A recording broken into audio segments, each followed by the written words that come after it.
विजयदशमी के मौके पर गुजरात की धरती पर पहुंचे थे। वहां कक्ष से उन्होंने जो है पाकिस्तान को चेतावनी दी। ये सवाल भी स्वतः खड़े होने लगे कि आखिर क्यों हो रहा है, सामने कहा क्या और क्यों ये सारी चीजें शुरू हुई, क्यों ये चर्चाएं शुरू हुई, सुनवाइए जरा।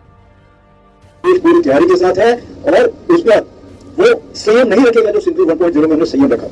दोस्तों, जैसे कि हेडलाइंस आप देख चुके हैं, आगे आप वीडियो की तरफ ले चलते हैं। इससे पहले आपको बताते चले कि भारतीय सहाफ़ियों ने अपने ही भारत को आड़े हाथों ले लिया। भारतीय सहाफ़ियों का कहना है कि हमारी हुकूमत जो कर रही है वो गलत कर रही है, अपने ही मुल्क को दूसरी मरतबा फिर दोबारा तबाह करने जा रही है।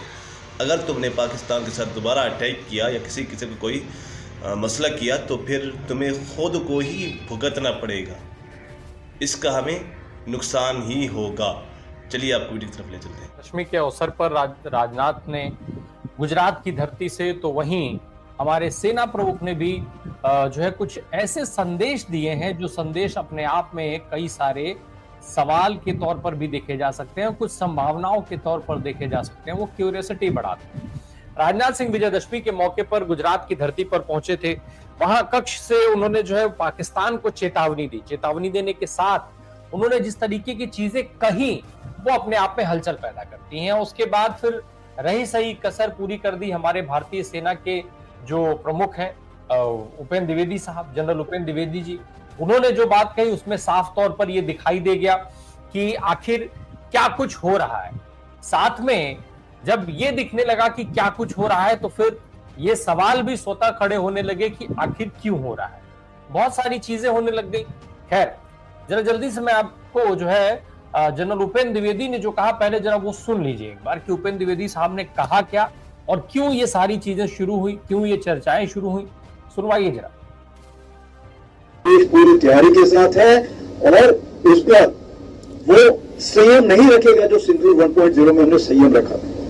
इस बार हम आगे की कार्रवाई करेंगे और कुछ ऐसी कार्रवाई करेंगे कि हो सकता है पाकिस्तान को सोचना पड़े कि उसे इतिहास में, भूगोल में रहना है कि नहीं रहना। अगर उसे भूगोल में अपनी जगह बनानी है तो उसके लिए उसे जो स्टेट स्पॉन्सर टेररिज्म जिसको हम बोलते हैं, यानी कि उसका देश जो टेररिज्म को स्पॉन्सर कर रहा है उसे रोकना पड़ेगा।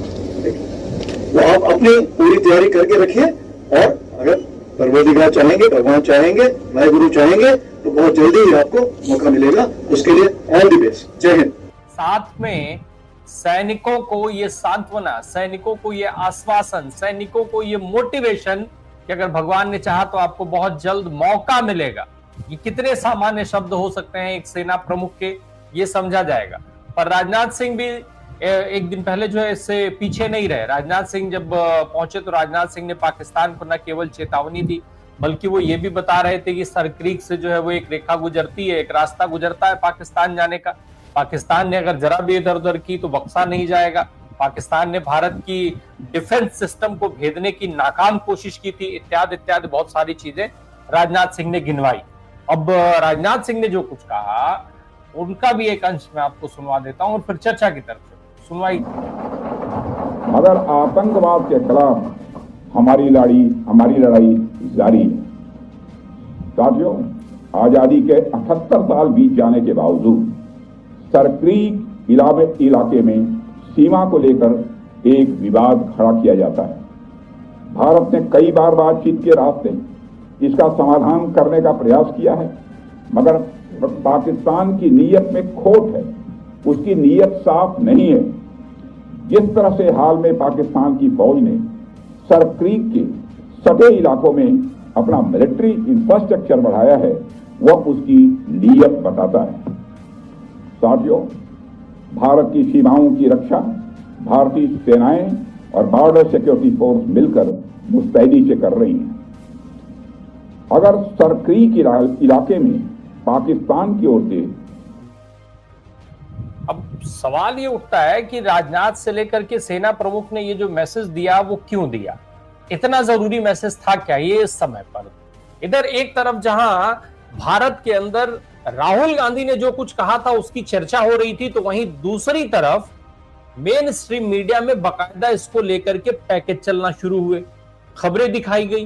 कहीं पर आधे आधे घंटे की खबरें हुई, कहीं पर एक एक घंटे की जो है वो पैकेज हुआ, फिर उसके बाद डिस्कशन हुआ, डिबेट्स हुआ, बहुत सारे रक्षा विशेषज्ञों को बैठाया गया और ये ये चला, कई घंटे चला कल मेन स्ट्रीम मीडिया पे, आप कोई भी जाकर के उसको चेक कर सकता है, बहुत सारे लोगों ने हो सकता है देख। ये कितना सामान्य है इस परिस्थिति में। एक तरफ राहुल गांधी कोलंबिया में जो सवाल उन्होंने उठाए थे उसको लेकर के चर्चा हो रही थी, देश में भारतीय जनता पार्टी पूरी फौज जो है भारतीय जनता पार्टी की प्रवक्ताओं की, नेताओं की उतर गई थी मैदान में, आईटी सेल उतर गया था मैदान में राहुल गांधी का खंडन करने के लिए, राहुल गांधी को जो है वो देशद्रोही बताने के लिए कि विदेशी धरती पर राहुल गांधी किस तरीके से देश का अपमान करते हैं ये बताने के लिए। और बहुत सारे, ज्यादातर लोगों को सबसे ज्यादा जो बात चुभी थी वो ये कि भारत दुनिया में किसी को लीड नहीं करना चाहता। अब उसको कुछ लोग ये बता रहे थे कि आज मोदी जी के नेतृत्व में भारत विकास कर रहा है, विकास की नई नई गाथाएं हर रोज लिख रहा है, इससे राहुल गांधी को जलन हो रही है। अब ये लाइन कितनी इंपॉर्टेंट है। राहुल गांधी नेता विपक्ष हैं, कोलंबिया की एक यूनिवर्सिटी उनको बुलाती है, वहां जाते हैं, युवाओं के साथ एक संवाद का कार्यक्रम करते हैं, वहां लोकतंत्र के मूल्यों की बात कर देते हैं, भाजपा को यहां बुरा लग जाता है और उसके चंद मिनट बाद ये पैकेजेस चलना शुरू होते हैं। दूसरी तरफ उधर बिहार में इलेक्शन है, मुद्दे की मार अलग चल रही है, पैसे की बहार अलग चल रही है। मीनू मैम, युद्ध की बात क्यों, युद्धोन्माद की बात क्यों, युद्ध इतना जरूरी क्यों भाई, युद्ध से ही क्यों, सेना को लगाने की ही क्या जरूरत है। ये अगर हमें इतिहास भूगोल ही मिटाना है तो हमको सेना की क्यों जरूरत है, हम तो मैच खेल के भी इतिहास भूगोल मिटा सकते हैं पाकिस्तान जैसे देश का। जैसे कि वीडियो आप देख चुके हैं, अब भारतीय सहाफियों ने अपने ही मुल्क को आड़े हाथों ले लिया है। उन्होंने ये कहा है कि अगर हमारी हुकूमत ने, यानी कि भारत की हुकूमत ने अगर पाकिस्तान के साथ किसी किस्म का कोई मसला किया तो इसका नुकसान ही भारत को भुगतना पड़ेगा, क्योंकि इस वक्त पाकिस्तान सुपर पावर बन चुका है। अगर पाकिस्तान के साथ भारत किसी किस्म का भी कोई पंगा ले रहा है तो भारत का ही नुकसान होगा। अगर आपको हमारी इसी तरह की वीडियो अच्छी लगती है तो हमारे चैनल को सब्सक्राइब ज़रूर करें और घंटे के बेल आइकन को भी ज़रूर दबाएं।